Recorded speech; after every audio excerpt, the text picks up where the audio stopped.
elect? Who shall bring any charge against God's elect?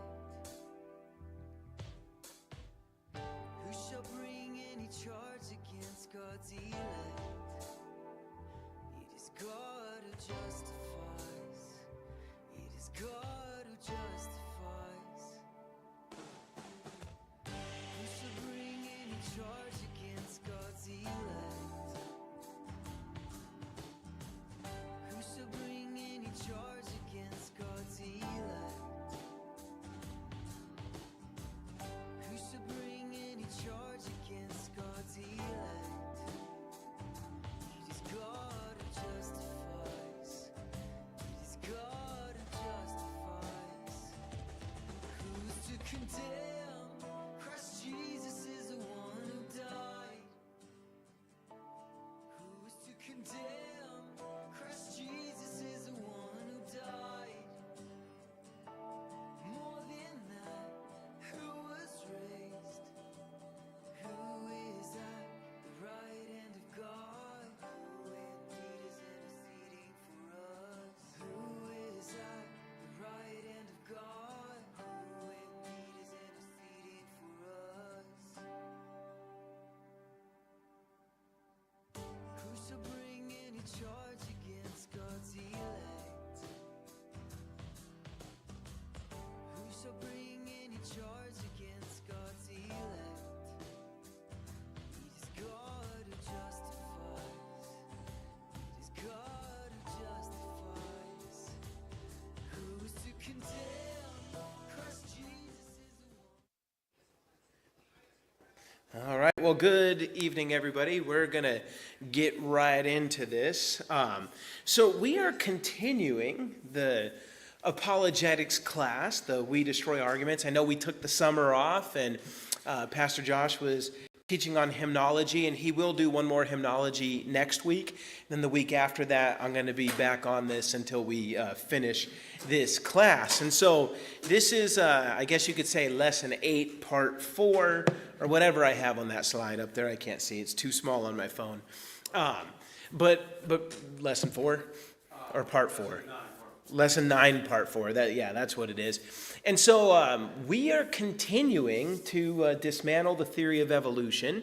And if you remember, the way that presuppositional apologetics works is we have an argument from folly and an argument from truth. The argument from folly is where we step into their own worldview and show them that it doesn't work. It cannot account for the preconditions of intelligibility. It can't account for... So we use the transcendental argument for the existence of God. We show them that their worldview can't account for the uniformity of nature, the laws of logic, moral absolutes, all that good kind of stuff, right? And we do that to every single worldview.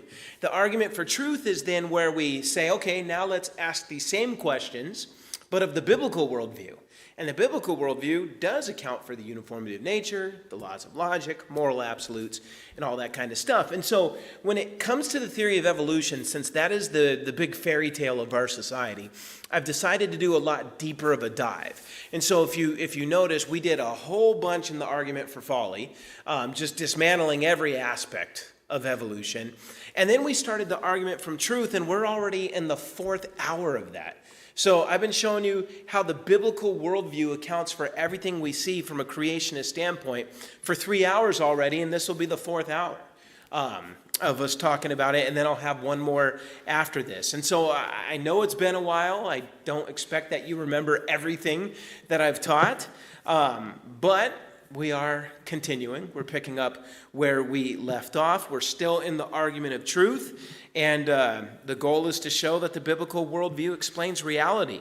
Now, what we've seen so far, what I've done so far, is we've seen that Genesis chapters 1 all the way through 11 is to be read as history, not poetry.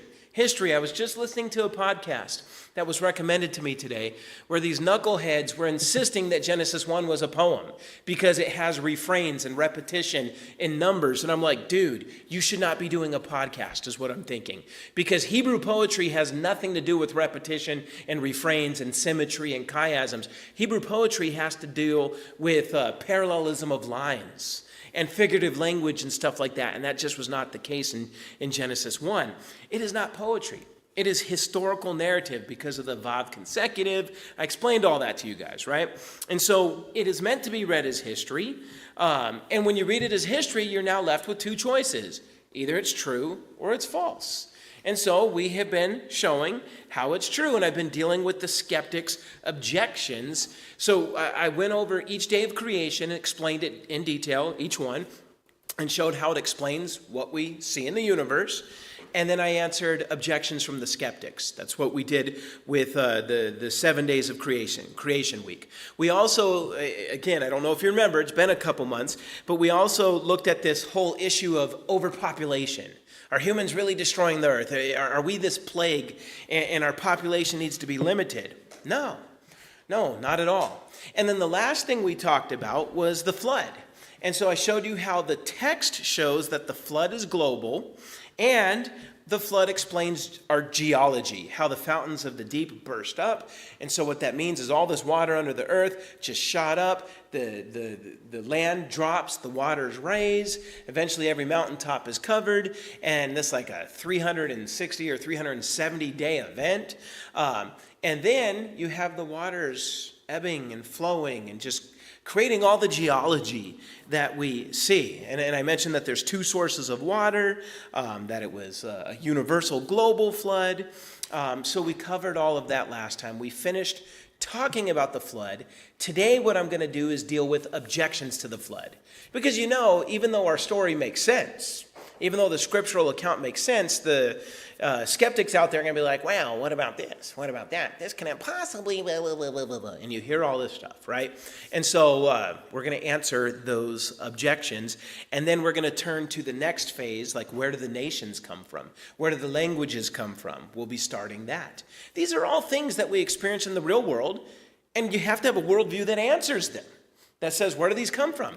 And evolution does not do a good job, as I already showed with the argument from folly. But what I love is that when we apply these same questions to the Bible, it really does correspond to reality as we know it perfectly. So what I'll do is I'll pray, and then we'll just jump into the content for today. Lord God, we thank you that we're able to gather tonight and talk about the truth of your word. I pray you'll be with me, that you'll give me just a good ability to explain these truths, that everything I say will be factual and accurate, and that it will equip your people to give an answer for those who question the hope that is within us, Lord. I also pray that if any unbeliever hears this, they'll be saved, Lord. And I pray that all of this helps us construct a robust presuppositional apologetic that any of us could use at any time just by putting in the work. And so, Lord, I do pray all this, and may you get all the glory. In Jesus' name we pray. Amen. I mentioned in some of the earlier sessions, you are not going to be able to do this if you just passively listen. I mean, that's the first step, but you got to take notes, you got to go over them, you got to practice this stuff, and then when you're talking to people, you'll be able to recall. I wish it was as easy as just putting a textbook on your head and balancing it, and if you could walk around for 5 minutes, it just absorbs. But that's not how it works. We have to put in the work. And so I do pray that everyone will put in the work so that we will be good apologists. Now, getting to the topic for today, one of the biggest questions that the flood account raises for us is the issue of speciation. And I've talked about this before. Speciation refers to the emergence of new species from an older version. That you have one type of creature and then it evolves in a sense through the special theory of evolution. If you remember, the general theory of evolution, bad. Special theory of evolution, everybody agrees that happens, right? And that's one thing we need to know. Otherwise, you could be locked up by the evolutionist if you deny that. Okay, so we all see that new species do seem to come into existence. And so the question is, how do we account for that? Well, first thing you got to remember is a biblical kind, because the Bible does not say God created the species. It says he created each animal according to its kind. He created the kinds. The biblical kind is not the same category as the biological category of species. Kinds do not emerge because every kind was created in its complete sense fully done with all of its genetic information. It didn't evolve. It didn't incrementally become what it is. God made them as they are, complete. God made everything according to its kind. But species can emerge from the kinds due to adaptation, to the environment, as well as mutations. And I already explained how that happened when we were critiquing evolution. I explained that mutations are always a loss of information, not a gain of information. So every species that exists because it lost information from the original kind. Okay? And so that is exactly what you would expect with the biblical account. Now, it's crucial to understand what I'm saying here, since the Bible says 2 of every kind and 7 pairs of every clean kind were put on that ark. Right? And so skeptics will say this is impossible because millions of species, they're using that word. Bible says kinds, not species, but they'll say the millions upon millions of species in the world could never fit on the ark. And Noah could have never lived long enough to even get them all on the ark and be able to feed them and so forth. Even a 900-year lifespan could not fit the total number of species we have in this world. You couldn't fit them on the ark. Now, that argument is fallacious because the Bible does not say it was 2 of every species. Furthermore, the environment prior to the flood probably was not as varied as the environment after the flood, so there wasn't going to be as much adaptation and speciation, so there was probably a lot fewer animals back then. Not probably, there most certainly was a lot fewer animals or kinds of animals back then. Now, we don't know, it's very hard to take the biblical concept of kind and perfectly correlate it to some of the biological category out there, but creationists tend to say it's closer to the genera. Not exactly the same as a genera, even a little higher, but maybe not as high as a class, right? It's somewhere in between those, okay? But if we're dealing with generas, let's just say a kind is a genera, you could easily fit them all on the ark. Okay, that's the point that we need to make. And it's also worth noting, just to let you know, that even though there are millions of species in the world, there's actually only 36 phyla. Okay, 36 phyla. And what that shows you, and so all of these millions of species in some way come from the phyla, the kingdom, the classes, the genera, or genuses, and all that kind of stuff. And what that shows you is if there's only 36 phyla, that demonstrates there are only a small number of basic designs that explain all life on Earth. Really only 36 designs of life on Earth, so that's just one thing to keep in mind. Now, the skeptic automatically assumes that the biblical kinds are species, but again, this is not our position, and this is not the claim of the Bible. If any given set of animals can hybridize with true fertilization, then they belong to the same kind. So I don't care if they say these are different species, okay? If they can have relations and impregnate each other, they are the same kind. Even if, certain biologists will say they're different species, okay? So if they can hybridize, they are of the same kind. Furthermore, it's also possible that with degenerative mutations could prevent 2 creatures of the same kind from hybridizing. So it could go both ways. Now, I say all this just to let you know that Noah did not have to take wolves, and he didn't have to take wolves, foxes, coyotes, miniature schnauzers, and Great Danes on the ark. Right? He didn't have to do that. He didn't have to have my little Mephibosheth, it's my miniature schnauzer, and then like some dude's pit bull and some guy's fox. No, he just had to bring 2 wolf-like creatures onto the ark, and those 2 wolves could account for every kind of dog that you have in the world right now. It has all the genetic information, and all dog types come from those wolves, and what those dog types represent is a loss of genetic information. Like, for example, a mutation caused my miniature schnauzer when he was alive to not be able to shed. Now, does it make for awesome beards and he looked so wise and cute? Yes. And you had to pay a grooming bill, because if you didn't, he'd just become a hairball and then die from it, right? So his ability to grow a beard wasn't due to an addition of information, it was a mutation that took away the ability to shed. Things like that explain all the different dog types, is my point. But Noah only had to bring the 2 wolf-like creatures on it, and then in the thousands of years after the flood, all the kinds of dogs we see came from those 2. Now, I want to show how a similar case could be made with cats, and I got the picture up here, right? You might be thinking, okay, cats, lions, tigers, leopards, they're all very different. And what I'm telling you is no, they all come from the same kind. Each of those were not brought on the ark. There was a single feline creature that all of these come from. And it seems like a hard thing to swallow. Like you're telling me a house cat and a lion came from the same source. Yes, and the reason we know this is because hybridization is possible. We know that large felines can reproduce with other large felines, like tigers and lions, and they call it a liger. They could have babies, right? Now, the lion cannot reproduce with your house cat, though. Okay, so some people will be like, all right, that lion and my house cat, that's not going to happen. So how could you say these come from the same thing? It's because a house cat can reproduce with the next size up. Okay, the next size up is a margay. So I got the pictures up there. So a house cat could reproduce with a margay. Margay is 12 pounds, heavier than a regular cat. And then that margay can breed with an ocelot. Those things look crazy. And they're 30 pounds. And the ocelot could breed with the puma, which is 140 pounds. And the puma could breed with the similarly sized leopard, and a leopard can interbreed with a lion, which is between 300 to 500 pounds. A lion can then breed with a tiger, and some tigers are 600 pounds. And so theoretically, through this, you could create a breed of felines that has every size of cat in its ancestry.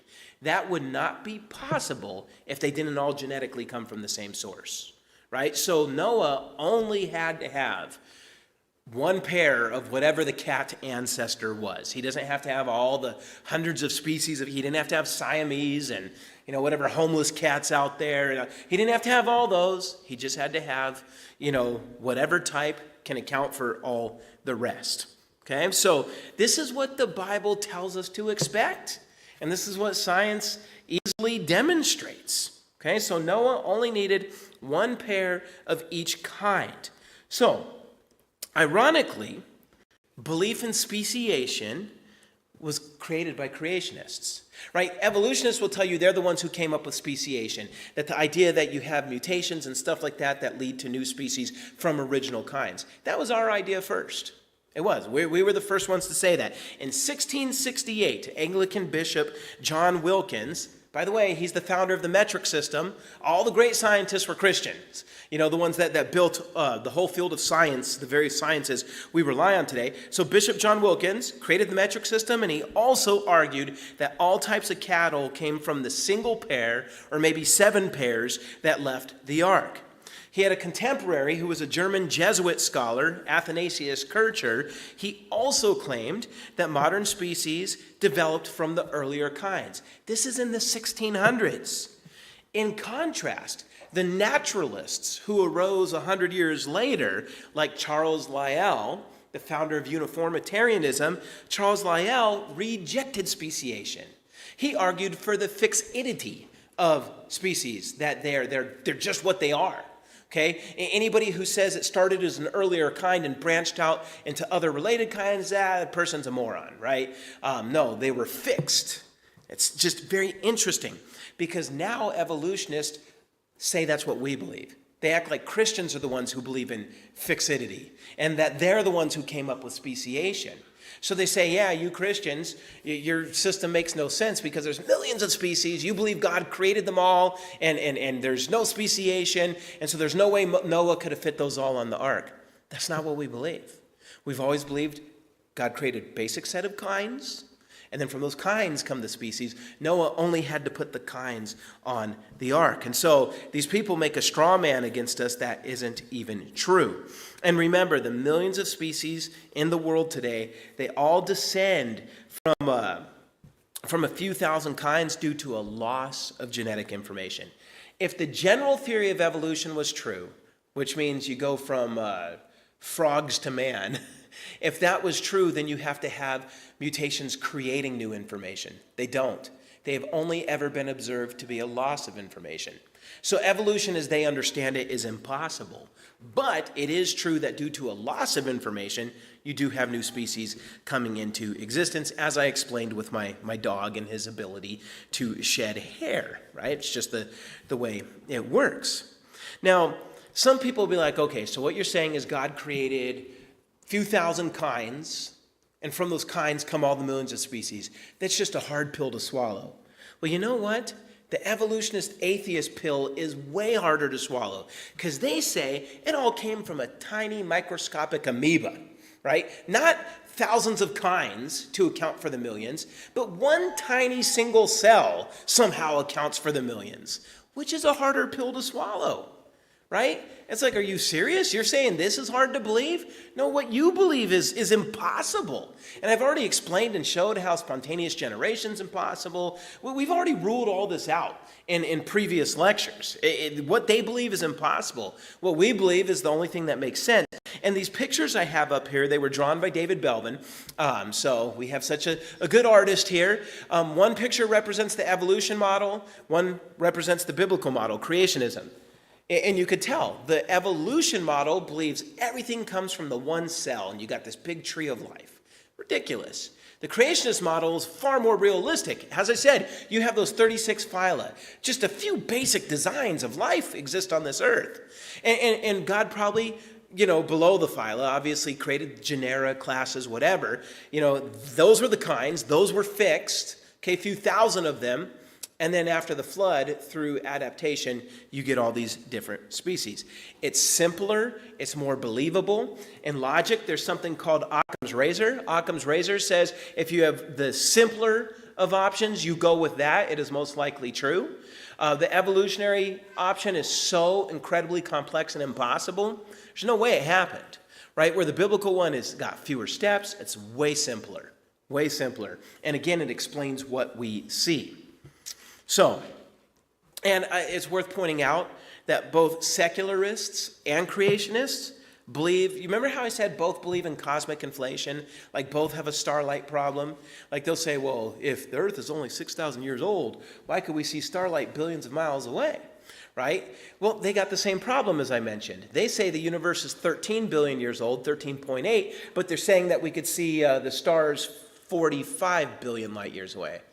They got a starlight problem as well. And so how do they explain it? Well, we're going to believe and make up there's something called cosmic inflation, that somehow space itself stretched at superluminous speeds. And if the space was stretching, then the light was stretching within it faster than the speed of light. And that's how we account for the fact that in 13 billion years, we could see light that would normally take 45 billion years to get here. Well, the interesting thing is the Bible says the same thing. On day 2, God created the rakia. Day 4, he put the stars in it, and then he stretched it. Okay? And so the thing is, the universe could have come into existence 10 seconds ago, depending on how long you say it stretched.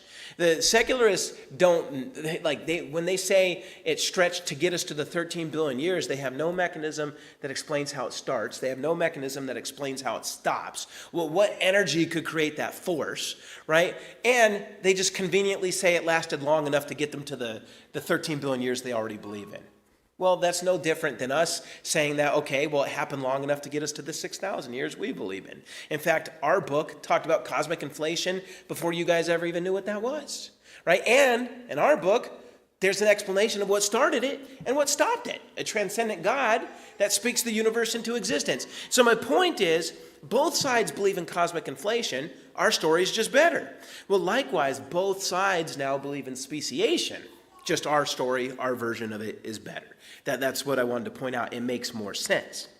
Now, the next objection that you might hear from evolutionists or atheists is, well, what about the Ice Age? How do you Christians explain the Ice Age? How do you creationists account for it? The Bible doesn't say there was an Ice Age. And remember that secularists believe there have been tons of ice ages, lots of them, over the billions of years.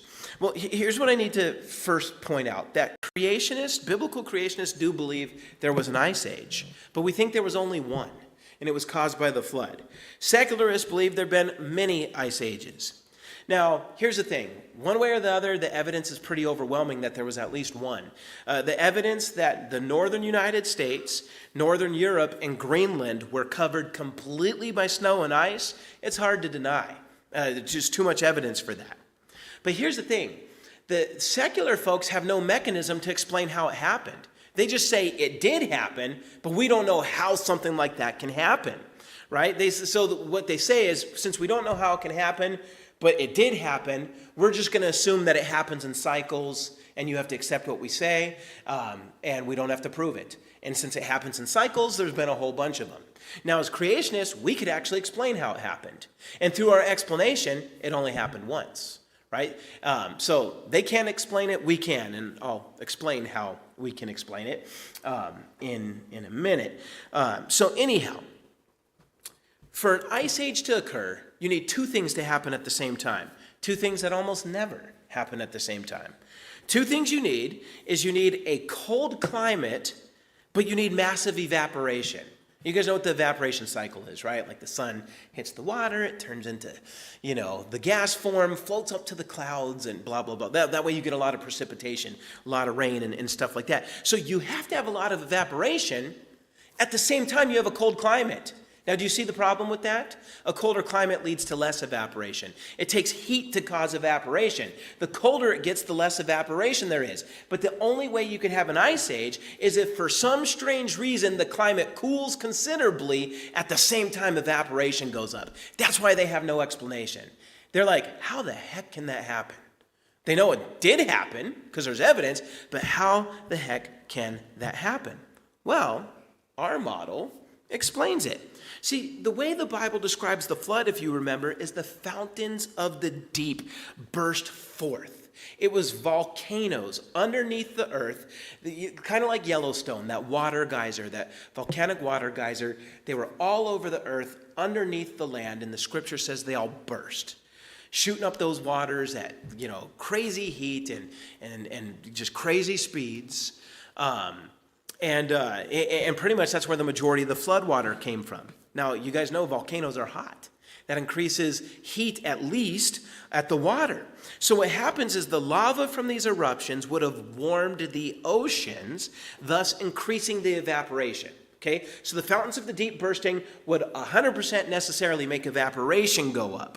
Okay, but what about the cooling of the climate? Wouldn't that cause the climate to warm? Yeah, if there was nothing else, but something else happened that would work the opposite effect in the atmosphere.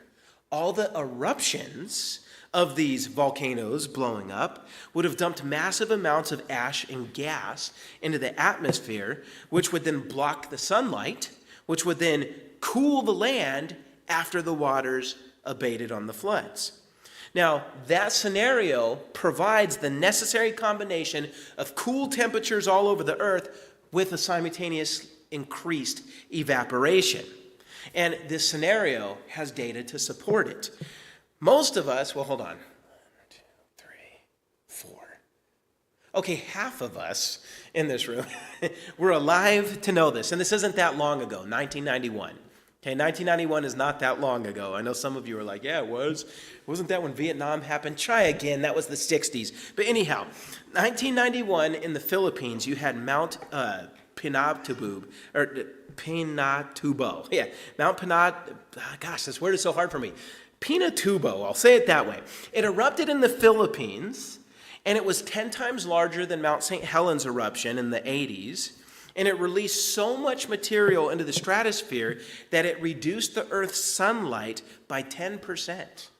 Okay, I was alive when this happened. Now, I was a 12-year-old obsessed with Ninja Turtles, so I didn't know. Okay, but during that time, the sunlight hit the Earth at a 10% decrease. And for the next 2 years, the temperature of the Earth decreased by 0.7 degrees Fahrenheit. So not quite 1 degree, but almost 1 full degree. For the next 2 years, colder almost 1 full degree from one eruption of one volcano. So imagine if this is happening all over the earth, as Genesis describes. Okay, it only takes a few degrees of cooling to cause an ice age. Just like it only takes a few degrees of warming to cause, what they're talking about now, polar ice caps melting and all that. It only takes a couple degrees, right? So you only need a certain amount of volcanoes bursting, which Genesis describes that, and then you're going to have the sun get blocked out. You're going to have the atmospheric conditions change, and you're going to have a cooling of the climate at the exact same time the water is still warm for a while. because of all those eruptions, right? So global temperatures drop, warm oceans cause much evaporation at the same time. That evaporation is going to turn into a boatload of snow because once it gets up there, it's cold. And then that snow is going to cover the whole northern part of the earth and, obviously the southern hemisphere as well, Antarctica and all that kind of stuff. It's going to account for this. And it's going to last for centuries. This isn't something that's here for a couple years. This is something that lasts for centuries. It takes a long time for the earth to correct this. Okay, the ash, so the seas cool, the evaporation is going to start to decrease, and then the ash in the atmosphere, it takes a while. It slowly diminishes, sunlight starts to slowly increase, temperatures slowly climb, and then the ice would start to melt. Now, you know how secular geologists say that a lot of our rivers and canyons and all that stuff were caused by glaciers melting and moving? We believe that too. We just think it happened only once. They think it's happened a whole bunch of times. They can't explain how it happens. We can, and it only needed to happen once. Okay, and so it would have happened at this time. So let this serve as a reminder that creationists and evolutionists are looking at the same evidence. We're both looking at the same evidence. Okay, but what drives the different conclusions are the assumptions. Secular assumptions, rather than evidence, is what causes them to think the ice ages happened over millions of years.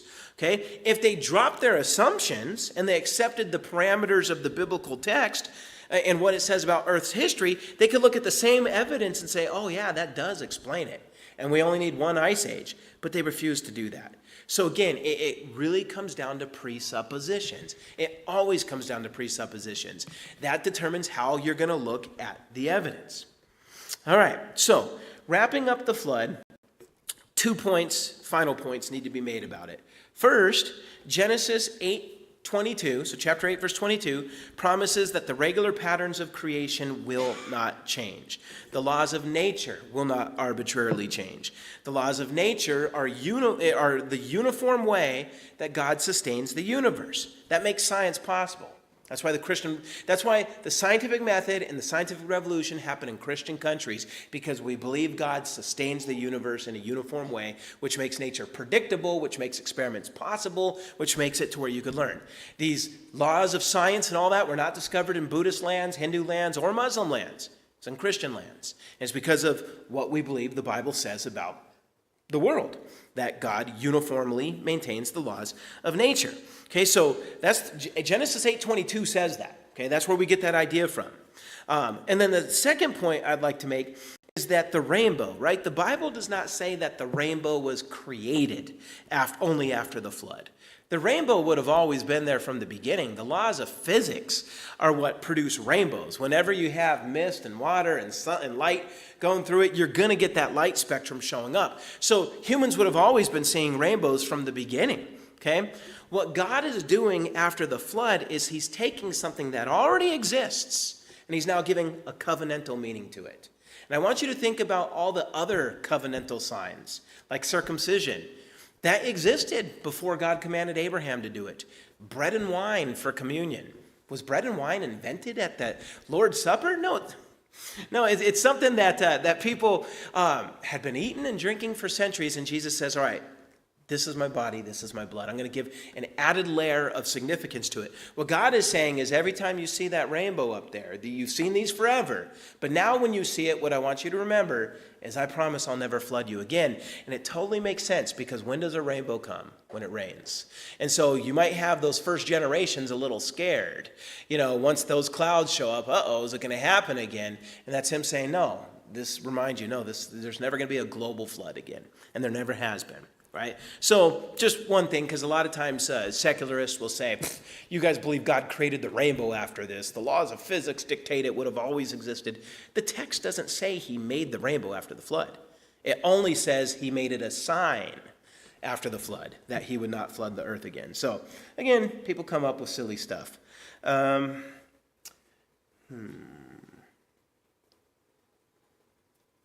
am somehow on the wrong slide. But why? Okay, that's the Ice Age one. And then, I must have left that part off. So anyhow, Okay, so all that concludes the summary of the biblical flood account. It does provide a consistent and coherent explanation of the earth's geological history. But as I said, the skeptics reject it. They offer their objections. And one of the most common objections, and we've already kind of dealt with it, but I'm going to deal with it again and just make it clear. One of the big objections is that Noah could not have fit the millions of species on the ark. I addressed that already. He didn't bring all the species on the ark. He only brought 2 of every kind on the ark and 7 pairs of every clean kind. And remember, the kinds are broader than species. It aligns closer with genera or animal families. And so I say all that again to give you some numbers now, right? There are only about 2,000 animals that would have been on board of the ark if we're talking about animal families. There would have only been 2,000 on the ark, and all the rest of the creatures in the world today could easily come from them. Okay, but if we're going to be a little more generous to the unbeliever and not start with animal families, but start with the genus or genera, then there would be 8,000 pairs on the ark, which means 16,000 animals. Okay, and I think that's probably more accurate. Let's just assume that. 16,000 animals on the ark. Could that work, right? And remember, the Bible says it took 7 days to load the animals on the ark. You can load 16,000 animals on an ark in 7 days, especially if God is bringing them to you. People have run the numbers. Like, let's say it takes you, a minute for each pair, because, God's bringing them. They're going into the little section you made for them. You could easily get that done in a week. Furthermore, and I gave this information in the last lecture that I did on this. I mentioned how there's 3 decks on the ark, and in terms of space, each deck could hold 19,000 sheep-sized animals. Okay, so there's 16,000 total on it, but there's 3 decks that each could hold 19,000 animals, if we're taking the average as the size of a sheep. Now listen, most vertebrates in the world are smaller than sheep. The median size of animals or vertebrates, the median, meaning if you take all the sizes and take the one that's the exact middle from the half, you get what I'm saying, like you got all of them, the one that's right in the middle is only a little bigger than a rat. Okay, so that's the median size of animals on earth. So they're not all elephants, is my point.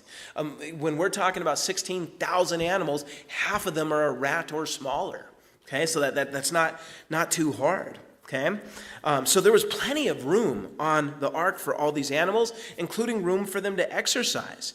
Now, some people will object and say, well, there's no way dinosaurs could have fit on the ark. Okay, but we've already seen, I showed you in the last few lectures, so much evidence in the human historical record of humans interacting with dinosaurs. They just called them by a different name. But we've looked at cave drawings of brontosauruses. We saw Chinese porcelain, figurines of triceratopses. I mean, these all are thousands of years old. They look just like modern dinosaurs. So the point is humans have been dealing with dinosaurs because they were on that ark. Now, most of them are dead now. All of them are probably dead now. Humans hunted them to extinction. But my point with that is dinosaurs could fit on the ark because you don't have to bring a full-size dinosaur onto the ark. It would make more sense that you bring them when they're before they hit their dinosaur puberty, before they hit adolescence. And so, again, scientists know all this stuff, like a Tyrannosaurus Rex. They've studied the bones. They know exactly what year in the life of a T-Rex that it starts to grow like crazy. And before that year, it's not too big at all. In fact, before it's 10 years old, it would be less than 1,000 pounds, maybe a little heavier than a tiger. Okay, so that's different than the 3-story monster that you see in Jurassic Park. He wouldn't have brought those on the ark. He would have brought the 4, 5, 6-year-old ones that were a lot more manageable, right? And then when they get off that ark within those first couple years, and then they hit their growth spurts, and we get them dragon legends. But anyhow, so again, not a very good objection on their part. Now, the next objection they make is that, well, you know what? The biblical ark, it wouldn't be seaworthy, right? There's no way Noah could have built something that could survive these conditions in the waters. He didn't have the technology for it.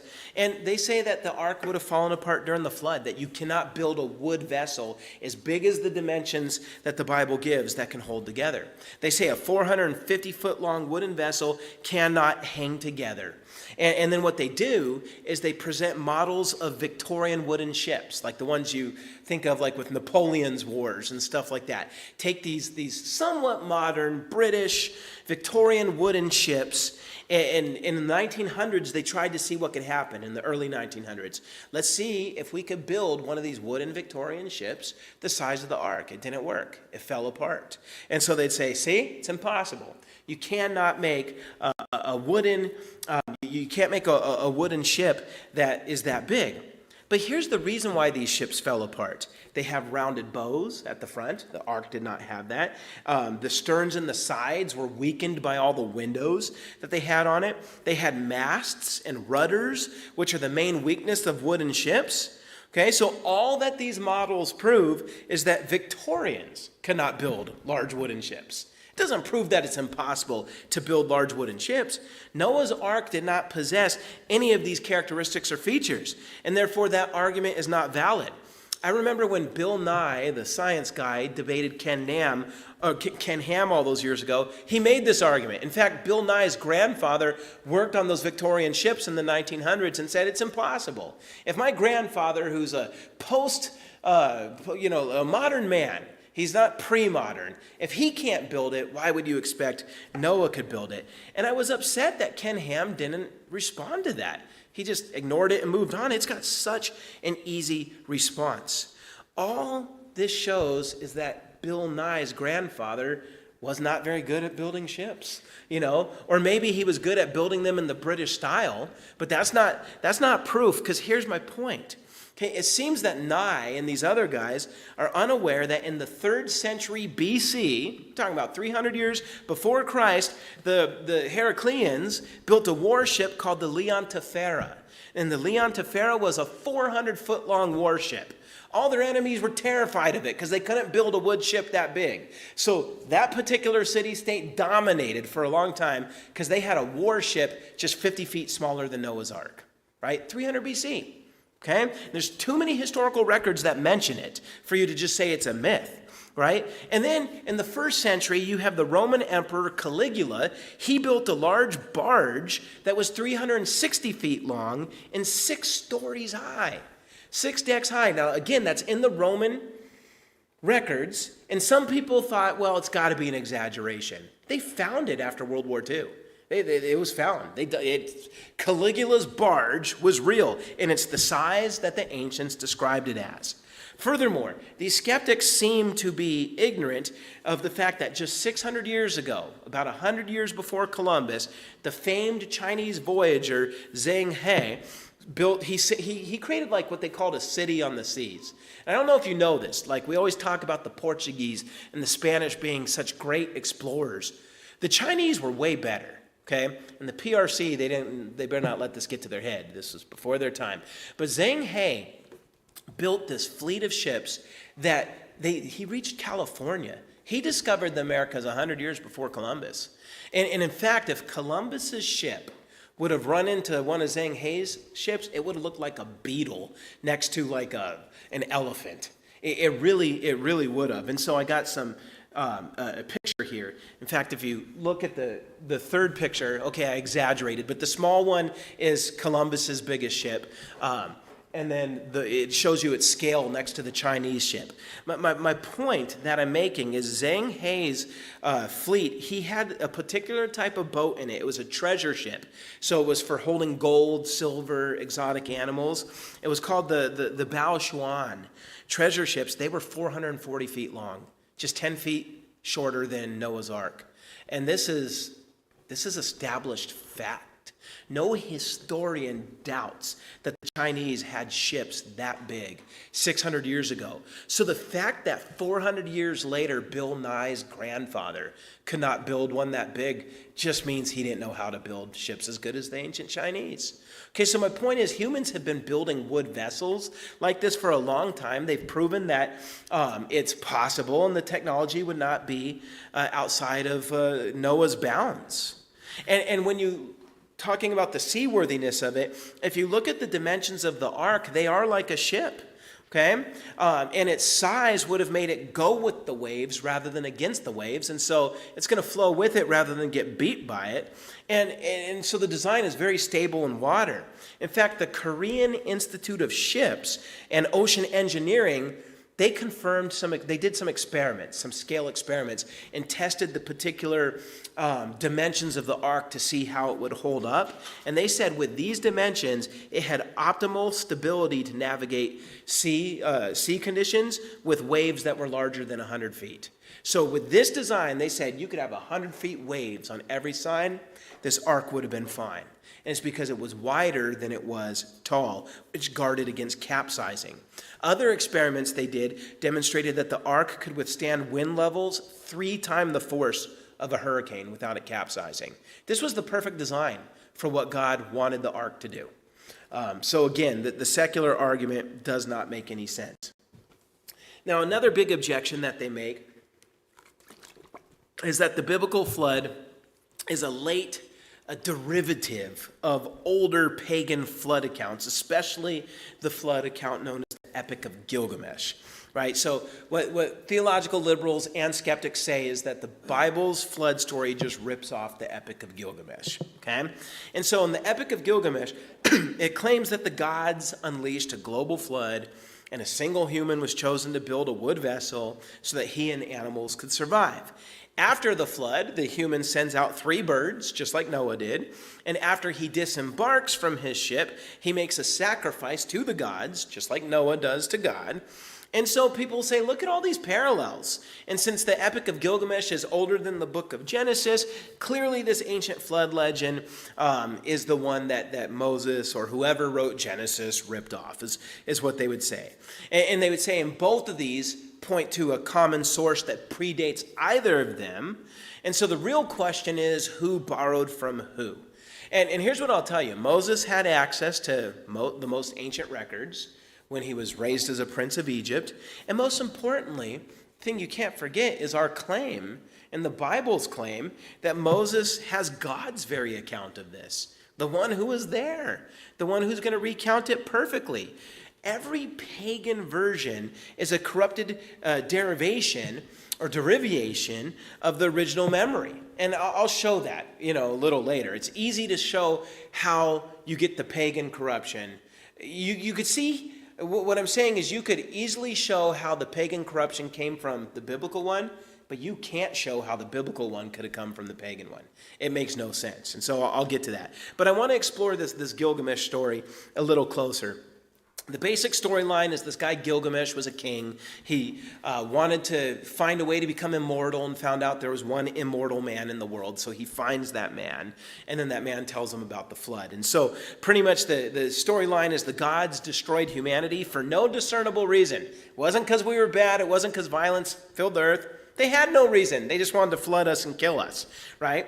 But the God who was responsible for creating humans, a god named Ea, he warned one human, a guy that they call Ut-Napishtim, okay? Ut-Napishtim, he told him, build an ark, right? And in this story, the ark does not have the dimensions that the Bible has. It's just a cube. It's got the same exact dimensions on all sides. It's 660 feet high, wide, and deep. Okay? And then the animals, okay, so the animals, Ut-Napishtim, his family, and a few other humans board the ark. The flood in this account lasts for only 6 days and 7 nights, not enough time to flood the whole earth, but this story says it did flood the whole earth. It says it was global, and it wiped everything out to such a point that the gods were now scared that the flood was going to kill them too. And so then the gods flee up to heaven to get away from the flood. Once the flood ends, then the ark lands on Mount Nisr, or the cube lands on Mount Nisr rather than Mount Ararat. And then it says this guy sends out a dove, he sends out then a swallow, and then he sends out a raven. So the three birds go in the opposite order of what the Bible says. Once this dude realizes it's safe to disembark, he makes an animal sacrifice to the gods. Well, guess what? These gods have to eat to live. And when they flooded everything, they lost all their food sources. And so now they're starving. And so when he makes this sacrifice, they all descend like wild flies and just start eating it like they're crazy, right?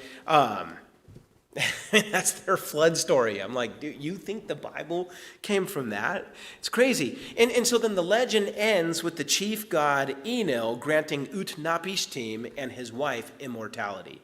And so then Gilgamesh finds out, oh, that's how you became immortal? Darn, that doesn't do anything for me.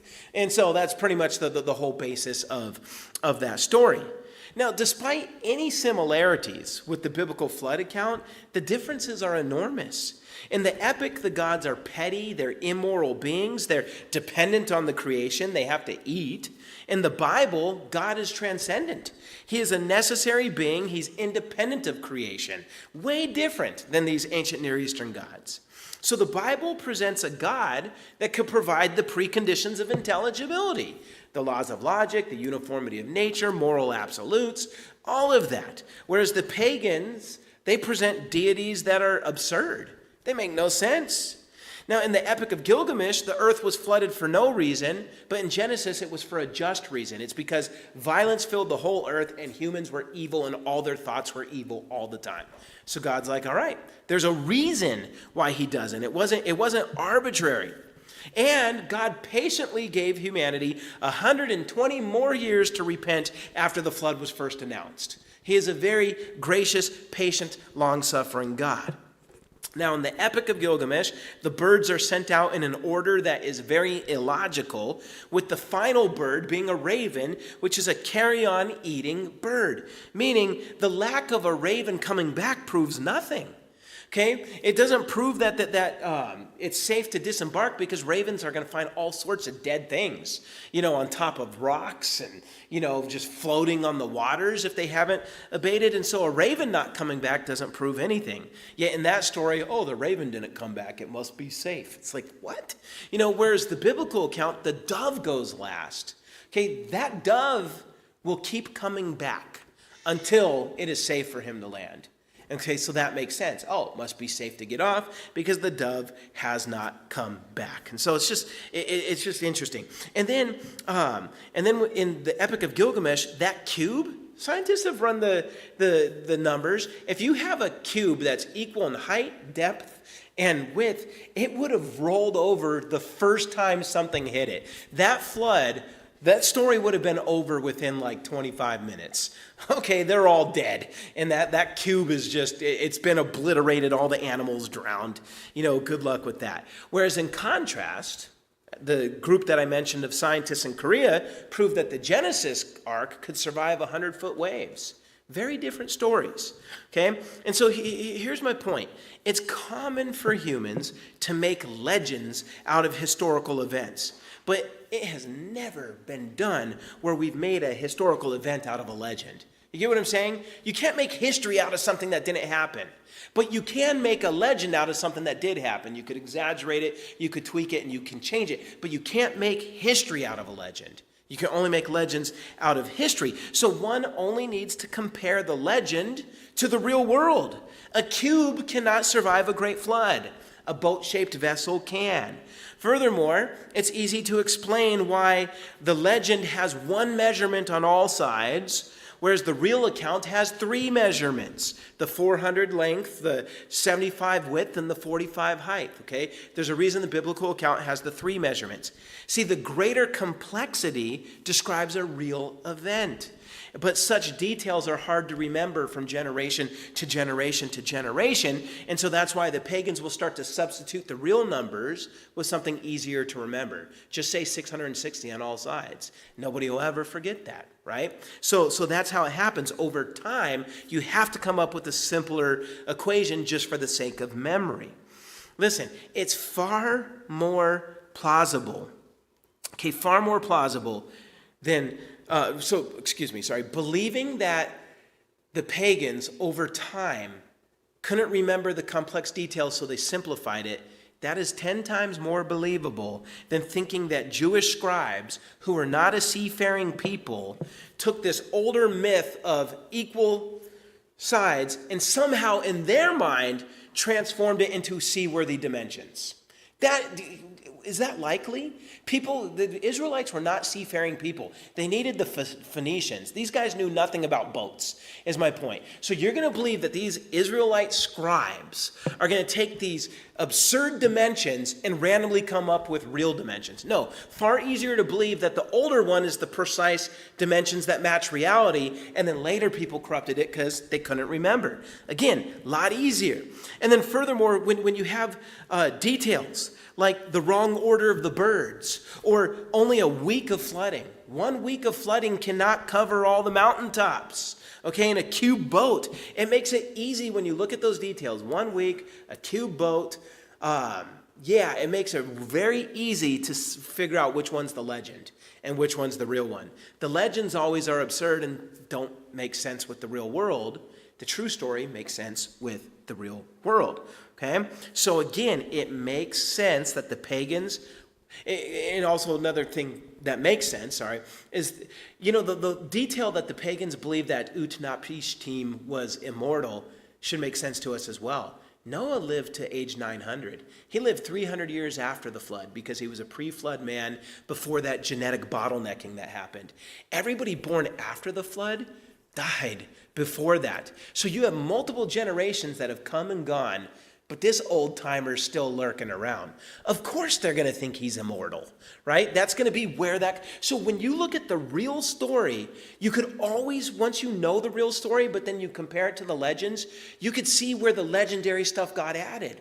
But there's no way you could look at the biblical story and see where those things could have been added if Gilgamesh was the original. It just doesn't work. Does that make sense? What I'm saying there? And so, again, when secularists bring up the Epic of Gilgamesh, it really is a simple thing to counter. At most, the Epic of Gilgamesh demonstrates that there was an early memory of an original event, but they distorted it with their pagan belief. One cannot logically explain how biblical details were adapted from the epic. You just can't. But you can logically explain why the details of the epic could be adapted from the biblical account. Moses got his account right because it was inspired by God. Now, the skeptic will likely come back and say that... and he'll say that, you know what? Well, both accounts are false. There was no global flood. Both of these are exaggerated memories of a devastating local flood in the Middle East and Mesopotamia. That's what this is. But you want to know the problem with that? Is there's thousands of global flood legends all over the world. They're everywhere, not just in the Middle East. They're in Africa, they're in North America, they're in South America, they're in Asia. They are all over the world. Okay? And many of these legends come from people groups that don't live near major rivers and haven't experienced in their history major floods. Okay? And when you take all the flood legends and you compare them, there are undeniable similarities. And so I will share some of those similarities right now. The Pawnee tribe in Nebraska believed that a single creator that they call Tirawa destroyed the first people on earth, a race of giants, and he destroyed them by water because of moral corruption. That sounds kind of similar. The Miao tribe in southwest China had a flood legend. I love this one. They had a flood legend where a single creator destroyed the world by a flood as a punishment for human wickedness, but he saved one righteous man in Chinese named Nua and his wife, and along with Nua's 3 sons, Lo Han, Lo Shen, Lo Jahu. Ham, Shem, Japheth. I mean, it's very, very similar. And how are they saved? By building a broad ship and entering it with pairs of animals. Now, that Chinese legend long predates Christian missionaries. When that was first brought up, skeptics are like, well, no, they just made that up after Christians went there and preached the gospel. No, this dates back to like hundreds of years before any Christian ever set foot in China. So again, this is their own legend. Furthermore, the Aborigines of Australia have a flood legend remarkably similar to key points in the Bible. And the same is true for a lot of Amazonian societies, because their flood legends seem to share the same key points. So I took all this information and I went to generative AI. I went to Microsoft Copilot. And I said, okay, take all these flood legends. I named some, and then I said, and the ones that I'm not naming, your database, you know all the ones that are out there, all these flood legends all over the globe. And pretty much I said, give me the key similarities across the board of all these flood legends. And here's what it came back with. It said they all have divine judgment against human wrongdoing, survivors in a vessel, birds sent out to find dry land, floodwaters rising above the highest mountain peaks, world repopulation after the flood. Like the vast majority of them, like maybe a couple of them might be missing one of those. But when you take it as a whole, those are the things that come up again and again across the board. And this is what AI told me. If you know how to ask it the right questions, it even compliments you like, wow, you're a sharp thinker. I'm like, well, thank you, you know. But anyhow, and there's more examples than that. There's a female scholar, Nozami Osani. She compared over 200 flood legends, and she noted that 95% of them claim that the flood was global, right? So these secularists say, oh, this is all a memory from a local flood, yet 95% of the flood legends all agree that it was global. A local flood in the Middle East could not produce shared flood legends in all hemispheres of the earth. It just could not. So again, it's absurd. Instead, all of these legends like Gilgamesh are pagan distortions of the original memory, and the original memory is properly recorded for us through divine inspiration in the book of Genesis. Okay, that's what we have here. Now, another objection worth pointing to is the claim from skeptics that all the water in the world could not cover the earth's highest peaks, like Mount Everest. You know, and you'd be like, there's no way. If you take all the water on earth, you can't get higher than Mount Everest. And on the surface, that seems like a damning point. But it's ultimately irrelevant. And here's why I say this. Earth's present geographic condition is not identical to how it was in the past. It's changed. Yeah, Charles. Man, what is wrong with this? Let's see. All right, there we go. Yeah. All right. I can't see. Well, the screen's so small on my phone, but it's all right. So yeah, like on the surface, you'd be like, okay, yeah, I guess it can't cover Mount Everest, but Earth's present geographic condition's not identical to the past. So the first question we should ask isn't, can you cover Mount Everest with water? The first question we should ask is, what if we take the total amount of land mass on Earth, okay, and even it out, right? Let's say you take all of it and you make it an even level. Well, if you did that, the whole Earth's land would be covered by 1.7 miles of water.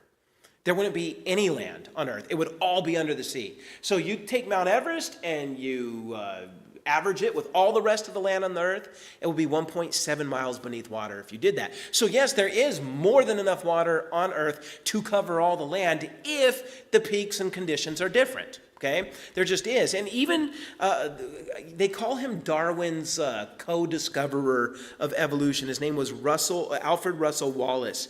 Before we had the ability to do these precise measurements, even he estimated if you flattened out all the Earth's land, if you evened it out, it would be covered by 2 miles of water. He was actually pretty close. It's 1.7 miles. And so the point is that fact demonstrates there is enough water to cover all the Earth's land if the sea floor and land elevations were different than they were right now. And based on what Genesis tells us, they were different in the past. Mount Everest did not exist prior to the flood. It came into existence because of the flood. Prior to the flood, the highest mountains would be much lower than the ones today. And the reason I say that is, remember how I was talking about catastrophic plate tectonics? Okay, they believe in plate tectonics and we do too. Okay, but they believe in uniformitarian plate tectonics. We believe in catastrophic plate tectonics.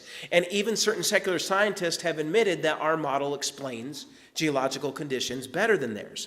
I brought some of that up the last time I lectured, which was months ago. But anyhow, the catastrophic plate tectonics predicts this very thing. When you had the bursting of the great deeps, what would happen is the land would sink and the waters would raise, which would cover the whole earth with water. And then with the flood's abatement, as the water is slowly but surely ebbing away, what's going to do is you're going to have these giant sheets of water in conjunction with these shifting plates. It's going to create peaks that were far higher than the pre-flood as it starts to go away, and then it all gathers out to the oceans. That's why you get these really high elevations far away from the oceans. Okay, and so again, it totally makes sense. And here's another thing you need to remember. Even secularists believe that the seafloor levels and the land elevations have changed over time. They don't believe Mount Everest was this tall, a million years ago. They just think through long processes it's, been building. So, of course, if they don't think it's always been this way, why would they say, make an argument against us as if we're assuming it's always been this way? No, our model says it was very different before the flood. And there's more than enough water to cover the earth if it's evened out. And so things were different before the flood, but the flood is what made Mount Everest as tall as it is, right? And so they think billions of years did it. We think a single catastrophe did it. And so the argument that there's not enough water to cover Mount Everest, it's disingenuous. It really is. It's a disingenuous argument. But anyhow, it's also worth noting that some people will be like, well, wait a second. People who climb Mount Everest need oxygen tanks, as they get higher up there. So Noah didn't have oxygen tanks. Here's the problem. Oxygen levels are based on their distance from the sea. If the sea is that high, guess what? The oxygen is very great up there. It's once the sea drops down, the farther the sea is away from that height, that is what causes the oxygen to thin. So if you're in a boat on water, it doesn't matter how high that water is, you got sea level oxygen. Again, regular scientific principles. So yeah, some people make arguments that just don't make any sense. Okay, so speaking of Mount Everest, even if the waters right now could not cover its peak, we know at some point in the past it was covered, and the reason we know that is Mount Everest's summit, meaning the peak of Mount Everest, is filled with marine limestone. Limestone that was formed underwater. How did it get up there? Furthermore, on the top of Mount Everest are loads of fossils of bottom-dwelling crinoids. We're talking about bottom-dwelling shellfish, fossilized on the top of Mount Everest. I've seen the pictures. How does the tallest mountain in the world have fossilized bottom-dwelling sea life on the top of it? Because it was once underwater. And even the evolutionists have to admit, yeah, it was once underwater, but it wasn't your flood. It was something else. Come on. How many times are you going to keep saying stuff like this? Really? It was once submerged underwater, and the flood tells us that very thing would happen. Now, this also presents a good opportunity for us to ask and answer whether or not the biblical flood, explains the fossil record. Because the fossil record's often brought up, and so I want you to understand. It does, right? It does explain it. The Bible declares that the flood killed all land-dwelling vertebrates. And so it's also safe, though, to assume, based on how the flood is described, that it would have killed many sea creatures as well. Not from drowning, but from mudslides and, the bursts, the fountains of the deep bursting and all that kind of stuff. And we know it takes mudslides to form fossils. Okay, so we would expect fossils from the flood. The flood explains the existence of fossils all over the globe way better than evolutionary uniformitarianism. Now, what I need to say real quick is there's a difference between how creationists and secularists understand the fossil record. And here's what I mean by that. Secularists believe the fossil record. If you ask them, what is it? Then what they would tell you is it's a succession of long ages. So you have long ages where life happened and some of it got fossilized, and then geology changed and you get the next layer billions of years later, more life, they get fossilized, and then you get the next age and the next layer of rocks and all that kind of stuff. That's what they say the fossil record is. What creationists say it is we'd say, no, the fossil record is just a sequence of burial. It's the order in which things got buried in the flood. And so we take these two different definitions of what the fossil record is, and then we look at the fossil record and compare it with those definitions and ask which one makes more sense. Okay, that's pretty much what I'm going to do right now. Okay, so remember, the Bible claims that the fountains of the deep, of the great deep, burst open. That would lead to massive underwater mudslides, which would have quickly buried large amounts of bottom-dwelling sea life, causing instant fossilization. We're talking about those little crinoids on the top of Mount Everest. We're talking about the little shell creatures that are on the bottom of the ocean and the seas. Those are going to be the first things that get fossilized, and it's going to happen to a lot of them because of those mudslides, right? And by the way, when you look at the fossil record, the bottom level is composed and comprised completely of marine invertebrates, the very things we would expect to be the first thing to be buried. The next thing we would expect to see buried are fish. Okay, they're not on the bottom of the sea, but they're floating at the levels in between. They're going to be the next ones getting hit with mudslides, and so then they're going to, because that's what it takes to fossilize. You have to have sediment just pour into, and you have to be crushed by it to where it then fills your bones and makes a casing of what you once were, right? It doesn't just happen on its own. And so pretty much the fish would be next. So these bottom dwellers, then the fish, and then next would be amphibians, because amphibians are still in the water, but they're close to the land border. They could go back and forth. They're going to be the next kinds of things that you see buried. And so what evolutionists would say, well, no, they just evolved much later than fish, and the fish evolved much later than these shellfish. It's like, no, they're all there at the same time. These ones were buried first, these ones second, and then these ones, because they're at the sea and land border, right? And then after that, you're going to expect that the land creatures would be buried, and the fossil record reflects exactly that, the sequential and successive burial of ecosystems as the floodwaters progressively rose to higher elevations. So again, when the evolutionists look at this geologic record, they say, well, at these lower levels, we see these kind of plants, and so that's why they picture in the dinosaur ages all these, it just looks so different, right? And then in the later ages, it looks like it does now. No, all these are is like, you could, right now, you can walk around the desert, see these dumb tumbleweeds and Joshua trees. And then you could climb Baden-Powell. And now you're seeing all these Christmas trees and all kinds of things that aren't here, right? If a flood happened and all this got fossilized, these knuckleheads would look at that and say, this represents an ancient past when just plants weren't growing, the desert. But then we reached a later age and look at these massive trees and all that type of stuff. No, it's just the order of burial. These aren't different ages. They're ecosystems moving from sea level to higher than sea level to super higher than sea level. That's what this represents, okay? So anyhow, humans would not have been buried like most other creatures.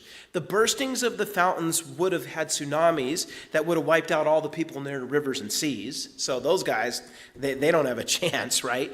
And their corpses would have been washed out to sea. They would not have been buried in the mudslides. We've seen this in tsunamis. On people who live on islands, they get swept out to sea. They don't get buried by the tsunamis, right? So they get swept out, and what happens is they would bloat and float and then decompose before they could become fossilized. You would find no record of them. So that's why you're not going to find a lot of humans in the fossil record. Now, the humans who are further away from the rivers and further away from the waters, they're also not going to suffer burial. They're just going to drown, okay? And so and they'll be swept away. As they're trying to get away, trying to go higher, eventually the waters catch them, and there have been fossilized footprints of humans and animals and large animals all moving to higher elevation. Wonder what that was from. But, that was a local catastrophe. It's like, these are all over the world. Well, local catastrophes happened all over the world. It's like, no, there's one big catastrophe that happened that explains all this evidence. And you'd have people trying to build rafts, but they would get swept away and all that kind of stuff. And so that's why you're not going to find too many pre-flood humans in the fossil record. You don't really find any. Okay, now the animals, we know animals instinctively flee from danger. We know that like cats, dogs, more complex creatures, they feel earthquakes, and then they get all scared. They know it's coming and all that kind of stuff. So they would seek the higher ground for safety. But as the flood overtakes the earth, as they're getting higher, they would have been buried and they would have been fossilized, but not in the same numbers of the creatures in the sea that got fossilized. And it should be noted that 95% of all fossils are shellfish. Did you know that? They talk about this big fossil record. 95% are shellfish, the very things that would be at the very bottom of the sea. 5% is everything else. And so again, they look at it and say, well, these dogs came late because we only find a few of them and they're at the highest levels because dogs are smarter than shellfish. And they're going to keep going as high as they can until the waters get them. That's why. Okay, it all makes sense, is my point. So it's important to remember, listen, the fossil record does not interpret itself. It's not like the fossil record comes with its instructions. Instead, humans interpret it with the story they bring to it. Secularists impose the story of deep time and long ages of evolution. Okay, what we do as creationists is we say, no, catastrophic burial would have happened in this order. We then compare it. Ours makes more sense than theirs. It explains why most fossils are sea life. It explains why you find certain animals in the higher layers on the rock. It explains why there's bottom dwellers on the top of Mount Everest. It really does.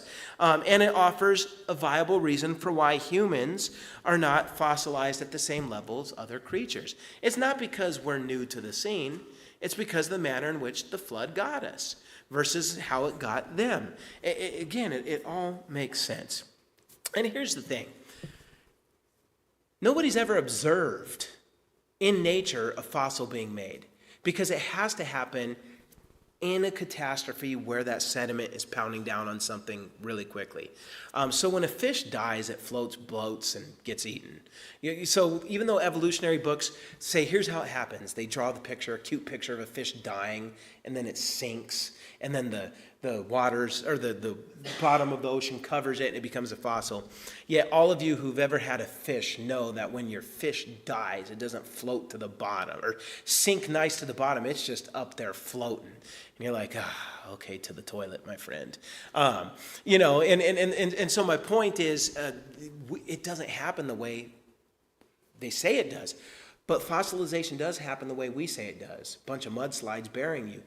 There are fossils. This one's my favorite. You have a Protoceratops and a Velociraptor in the middle of a fight, attacking each other, and they've been fossilized perfectly in that pose. You really think they died, and as they died, they say, hold on, this pose in the midst of battle. And then over aeons, they were fossilized? No, they would have decomposed and disappeared. These things were in the midst of a battle, and all of a sudden like, oh no, and then they were made into a fossil. There's fossils of woolly mammoths digesting food. So again, they had to be made instantly. And only the flood accounts for that. So everything is matching the biblical account, not the secular story. So at this point then, the main objections to the biblical flood have been answered. So there's only one more part of our argument from truth, which I'm going to do most of it next time, but I'm going to start it tonight, and then we'll be done. But the last part of the argument from truth is about the formation of nations. So we've explained where everything came from with the Bible. We've explained our geology, and we've explained the fossil record. It all makes sense. Speciation, everything we see in the world makes sense. One more thing. Nations. Where did they come from? Why do we have nations? Why are there like different languages and stuff like that? There has to be an explanation for that. And the Bible offers an explanation for that with the Tower of Babel event that is also mentioned in the early chapters of Genesis. Now, skeptics scoff at this. They say, oh my gosh, you believe there was this tower and God did this and that's where the languages come from? But then you ask them for their account and it doesn't sound any better. Well, humans grunted. And then eventually their grunts turned into syllables that you could recognize. And then eventually, okay, well then where all the different languages come from? Well, different grunts. Okay, hold on a second. There's a problem with this because it's clear that there's language families that most languages come from. So you're not going to have random grunters create language families. So please explain. Well, shut up. I mean, that's really what it comes down to. They don't have an answer, so they can laugh at ours, but ours actually makes sense. And I'll go into more details about ours next week. But what I do want to hit is the idea of nations and Y chromosomes and mitochondrial evidence. That's what I'm going to finish with, right? So the 10th chapter of Genesis tells us that the post-flood world was populated. It was populated by the descendants of Noah's sons. So the nations of the earth come from Shem, Ham, and Japheth. And at first, there's this ecumenic nature of early civilization because all humanity spoke one language. They were doing everything together. But then it tells us that in the days of Peleg, the earth was divided. And that refers to the scattering of the people and the formation of the languages after the Tower of Babel incident. Now, earlier we considered how this division of humanity, I think last lecture I mentioned how this division of humanity would lead to decreased lifespans. If you remember, this is the second genetic bottleneck. The first genetic bottleneck was the flood. All humanity reduced down to 8 people.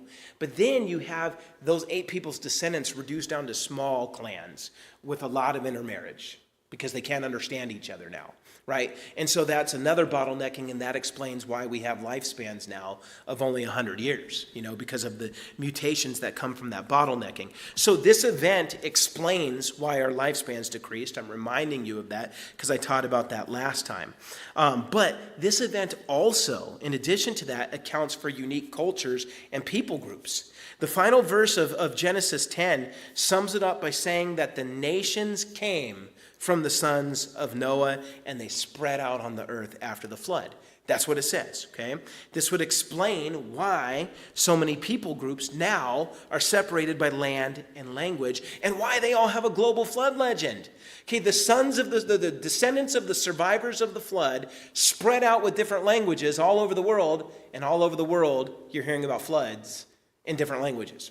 So again, it matches. Now, it goes without saying that in the same way that all humans are descended from Adam and Eve, all humans are also descended from those 8 people who were on the ark. And if that is the case, you can make predictions based on DNA lineage. Okay, all humans, and most of you know this, all human males have an X and a Y chromosome. Okay, and as men, we inherit our Y chromosome from our biological father. That's who we get it from. Noah had 3 sons on the ark. They all got their Y chromosome from him. So that would mean all men from them to now would have all inherited their Y chromosome from Noah. The only differences between our Y and Noah's Y is going to be 4,000 years worth of mutations we've added to it. But you could still tell it's the same Y chromosome, just with added mutations. That's what we would predict. That's what I'm saying. If the Bible's true and we can map out the human genome, what we would predict as biblical people is a single Y chromosome and all males alive today with mutations accounting for any differences. That's what we would expect, okay? Now, this is exactly what the Human Genome Project uncovered when it was completed, about 10 years ago or so. Evolutionists predicted something completely different. They said we're going to find a variety of ancient Y chromosomes that are distinct from what we currently see. And they're going to have large quantities of ancient mutations. And we're going to learn so much for this. And then the data comes out, and none of those Y chromosomes were found. There was only the fact that all men share the one Y chromosome. That's what we would predict if the Bible account is true. Now, what gets even more interesting is the ladies out there, right? See, women, you don't have a Y chromosome. You have 2 X's, okay? Double X's. And so there's 4 women on the ark. You got Noah's wife, and you got the 3 wives of Noah's sons. That means there's 8 different X chromosomes on board of the ark. That would mean there's going to be more divergence on the X chromosomes. It's not all going to be one. There's going to be multiple lines. Whereas with the men, you would only expect 1. Now, these 8 chromosomes, they're going to carry a lot of the pre-flood genetic diversity. Within human cells is a tiny DNA molecule called mitochondria. And mitochondria comes specifically from mothers. This makes it possible for scientists to trace what they call the mitochondrial lineage, the lineage of women back to what they call mitochondrial Eve. Remember how they said, yeah, all women do go back to a single woman, right? It's called mitochondrial Eve because of this. They're able to trace that back. Well, here's the thing. How many mitochondrial DNA lineages were on that boat? Okay, that's what you would have to ask. And the correct answer is 3 rather than 4. You might say, well, what about Noah's wife? She only had sons. Okay, mitochondrial X chromosome DNA is passed on from mother to daughter. She had 3 sons, she doesn't count. But Noah's sons' 3 wives had sons and daughters. So you would expect, if the Bible's true, that there would be 3 mitochondrial lines that all women are descended from. Okay, well, geneticists and the Human Genome Project have discovered that there are exactly 3 main mitochondrial lineages all around the world, and evolutionists give them letter names. They call them M, N, and R. And they say all humanity could be sequenced through the mitochondrial lines of M, N, and R. This is exactly what you would predict if you're taking the biblical account at face value. Evolutionists previously predicted that there would be countless mitochondrial lineages. That's what they thought they were going to find. They're like, oh, just 3. And 1 for the men. Hey, that matches the Bible. Yeah, but that can't be true. So again, this starts to get old. It really does. And so we really, as Christians, we have nothing to fear. The truth is on our side. Again, what do the secular geneticists, what do they do with this information? Well, since the genetic diversity that they expected does not exist, I love this. They say, well, we expected a lot of diversity, but we don't have it. So what must have happened is there was a bottlenecking that occurred. Sometime in the past, there was a lot of humans, but something happened where only a few survived, and we all come from them. And at that point, it's like, really? Because this is what they're saying. They're now proposing bottlenecks. They're just saying maybe it happened in Africa. That's why they have their out of Africa theory, where the Bible would say, no, it was the Middle East, right? But the point is, it's like, so let me get this straight. Before the Human Genome Project, you're expecting all this stuff. You don't find it. And so then you say there had to be a bottleneck. We find exactly what we would expect. And our book has 2 stinking bottlenecks right in the first 11 chapters of it. The bottleneck from the flood and then the genetic bottlenecking of the Tower of Babel. It's like, come on, man. Now when we have a reason for believing that bottleneck, because we believe in the flood and we believe in the judgment at Babel. They can't tell you what caused the bottleneck. They're just saying, well, it had to happen. And then they're satisfied with that. So when people say these guys are like real scientists, I'm like, well, why are they satisfied with such dumb answers? Well, why are they satisfied just giving an explanation, but then never having to give proof for it? Or give a viable mechanism of how it happened. It just, it doesn't make any sense. This was that slide. Oops. Now related to this is the last thing I'll say, and then we'll conclude really quickly, is the skeptics will say, okay, but you Christians, you say this all happened 4,500 years ago. That's when the bottleneck happened. And there's no way that if 4,500 years ago you had 8 people, there's no way that 8 people could turn into the 7+ billion people we have now. That's just not enough time in 4,500 years. Now, they say that, and of course, it sounds believable. Like, they sound so sure. It's impossible. That doesn't give you enough time. Well, never accept what people say. Do the numbers. Do the research. Okay? To grow from 8 people to the current population requires that the population doubles 30 times. So you're like, all right, we have 4,500 years, and the population had to double 30 times. That means the population had to double every 150 years. Is that reasonable? Okay, that would be an annual population growth of 0.5%. Okay, that's the population growth required for the last 4,500 years to get from 8 people to the population we have now. Do you know that the present annual growth rate is 1.14%? It's more than double what is required. At the current rate, population doubles about every 50 years, not 150 years. And this happens with all the wars and abortions and diseases and natural disasters, and we are still doubling our population a lot faster than every 150 years. So there was ample time for 8 people to turn into the almost 8 billion that we have today. Again, the math is on our side. And so when people say, it's just going to happen, share this information with them. Well, how do you know? Let's do the math. Yeah, this could happen. And what are they going to say then? So again, the whole idea is the Holy Spirit could change their heart, but if he doesn't, then our job is to shut their mouth. And so in conclusion, objections to the flood: don't hold water, pun intended. Okay, anyway, so the ark was plenty big. It was plenty large to hold all the kinds, including the dinosaurs. Speciation was originally our idea. The flood accounts for a single ice age that explains the data better than a whole bunch of uniformitarian ice ages. The biblical ark was seaworthy, and it's not a ripoff of the Epic of Gilgamesh. And there is more than enough water to cover the land, and a global flood explains the fossil record. And then finally, genetic realities match the post-flood details. So what I'll do is I will take questions for maybe 5 minutes, and then we'll be done. But Christian, you could end the stream, and then let me know when it's ended.